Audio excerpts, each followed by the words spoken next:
नमस्कार। गुजरात चुनाव को लेकर पहले चरण के लिए वोटिंग खत्म हो चुकी है। पहले चरण के लिए 59% यहां मतदान देखने को मिला है और 89 सीटों का क्या चुनावी गणित सामने आ रहा है और पहले चरण में किसकी लहर देखने को मिल सकती है। जनता के पहले रुझान के हिसाब से यहां पर पहले पेज में किसको बढ़त देखने को मिल सकती है।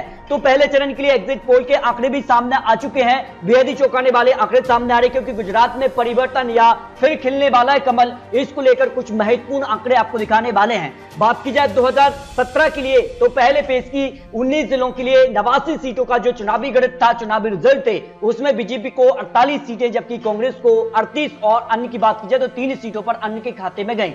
लेकिन इस बार के चुनावी रिजल्ट काफी चौंका सकते हैं क्योंकि इस बार आम आदमी पार्टी चुनावी मैदान में उतर चुकी है। तो कांग्रेस ने अपना नेतृत्व बदल दिया है। अब कहीं ना कहीं क्या आंकड़ा बनेगा क्योंकि गुजरात कहीं ना कहीं बीजेपी के लिए एक यहां पर चाहेगी बीजेपी की बड़ी जीत मिले और 2024 की एक तस्वीर भी यहां पर देखने को मिलेगी। लेकिन अगर बात की जाए तो पहले चरण के लिए सौराष्ट्र, कच्छ और दक्षिण गुजरात काफी महत्वपूर्ण रहा है। जहां सौराष्ट्र कच्छ में कांग्रेस को बढ़त देखने को मिली थी 2017 में, दक्षिण गुजरात बीजेपी के लिए एक बड़ी जीत का सबक भी रहा था। 2017 में अगर बात की जाए सौराष्ट्र कच्छ की 54 सीटों में से कांग्रेस को 30 सीटें और बीजेपी महज 23 सीटों पर सिमट गई, जबकि 2017 के लिए दक्षिण गुजरात के लिए बीजेपी को यहां पर 25 सीटें 35 सीटों में से और कांग्रेस को 10 सीटों पर ही जीत मिली। लेकिन बीजेपी यहां पर लगातार यहां पर जनसभाएं करनी है, बड़ी बड़ी जनसभाएं की हैं और प्रधानमंत्री मोदी जी ने 2 चरणों के लिए करीब 50 से ज्यादा रैलियां यहां पर की हैं गुजरात चुनाव के लिए। तो बीजेपी आखिर इतना यहां पर क्यों यहां पर जोर लगा रही है, इसके पीछे के कुछ महत्वपूर्ण कारण क्योंकि बीजेपी को ये आंकड़े चौंका सकते हैं।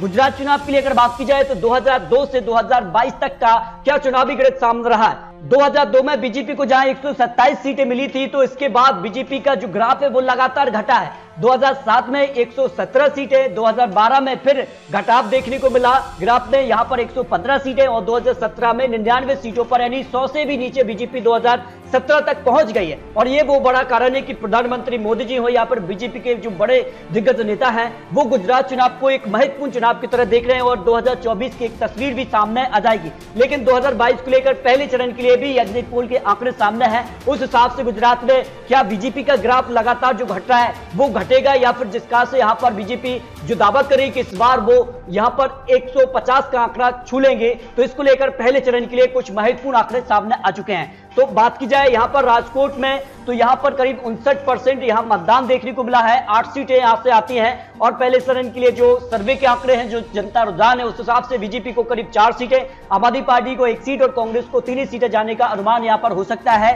सुरेंद्रनगर की 5 सीटों की अगर बात की जाए तो यहां पर करीब 60% मतदान देखने को मिला है और यहां पर बीजेपी को 3 सीटें, आम आदमी पार्टी 0 सीट और कांग्रेस को 2 सीटों पर जीत मिलने की संभावना यहां पर हो सकती है। कच्छ जिले की 6 सीटें हैं और यहां पर भी करीब 54% यानी करीब 55% ही यहां पर मतदान देखने को मिला है। उस हिसाब से भारतीय जनता पार्टी को 3 सीटें, आम आदमी पार्टी 1 सीट और कांग्रेस को 2 सीटों पर जीत मिलने की संभावना यहां पर हो सकती है जो माना जा रहा है क्योंकि पहला चरण में जो यहां पर सौराष्ट्र कच्छ है ये काफी महत्वपूर्ण है। जबकि मोरबी में अगर बात की जाए तो मोरबी में करीब 62% यहां मतदान हुआ है 3 सीटों के लिए और यहां पर भाजपा को 2 सीटें, आम आदमी पार्टी 0 सीट और कांग्रेस को 1 सीट पर जीत मिलने की संभावना यहां पर दिखाई दे रही है। बात की जाए जामनगर की 5 सीटों के लिए तो करीब यहां पर भी 54% यहां पर वोटिंग हुई है। पहले फेज में यहां पर भाजपा को 2 सीटें, आम आदमी पार्टी 0 सीट और कांग्रेस को 3 सीटों पर जीत मिलने की संभावना यहां पर हो सकती है जामनगर को लेकर जो अनुमान लगाया जा रहा है। देवभूमि द्वारका की 2 सीटों की बात की जाए तो दोनों सीटों पर भारतीय जनता पार्टी को जीत मिल सकती है और यहां पर करीब 59% यहां मतदान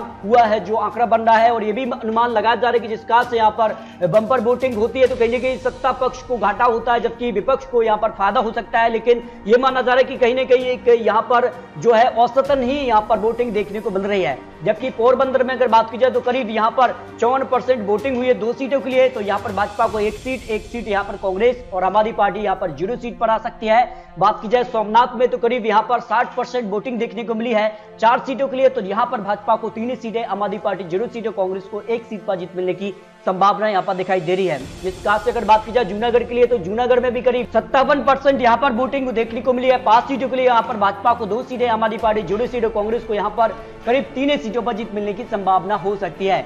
अमरेली की 5 सीटों की बात की जाए तो यहां पर 2 सीटों पर यहां पर बीजेपी और आम आदमी पार्टी को 0 सीट, कांग्रेस को 3 सीटों पर जीत मिल सकती है पहले फेज के लिए। इसके अगर बात की जाए तो भावनगर की 7 सीटों में से बीजेपी को यहां पर 4 सीटें, आम आदमी पार्टी 1 सीट, कांग्रेस को 2 सीटों पर जीत मिलने की संभावना हो सकती है। है। और भावनगर में अगर बात की जाए तो करीब 58% यहां मतदान देखने को मिला है, जो अनुमान यहां पर लगाया जा रहा है। जबकि बोटाद की अगर बात की जाए तो 2 सीटों के लिए यहां पर करीब 57% मतदान देखने को मिला है और भाजपा को 1 सीट, आम आदमी पार्टी 0 सीट, कांग्रेस को 1 सीट पर जीत मिलने की संभावना गुजरात के लिए पहले फेज के लिए हो सकती है। जबकि भारत की अगर बात की जाए तो करीब 63% यहां मतदान देखने को मिला है और 5 सीटें हैं। और 5 सीटों के लिए अगर बात की जाए तो यहां भाजपा को 3 सीटें, आम आदमी पार्टी 0 सीट, कांग्रेस को 2 सीटों पर जीत मिलने की संभावना हो सकती है, जो अनुमान यहां पर लगाया जा रहा है। सूरत काफी महत्वपूर्ण हो जाता है पहले फेज के लिए, क्योंकि सबसे ज्यादा सीटें यहां से आती हैं और यहां पर भी करीब 58% मतदान देखने को मिला है और उस हिसाब से 16 सीटों में से भाजपा को सबसे ज्यादा 9 सीटों पर जीत मिलने की संभावना हो सकती है। आम आदमी पार्टी 1 सीट और कांग्रेस के पक्ष में 6 सीटों पर जीत मिलने की संभावना हो सकती है।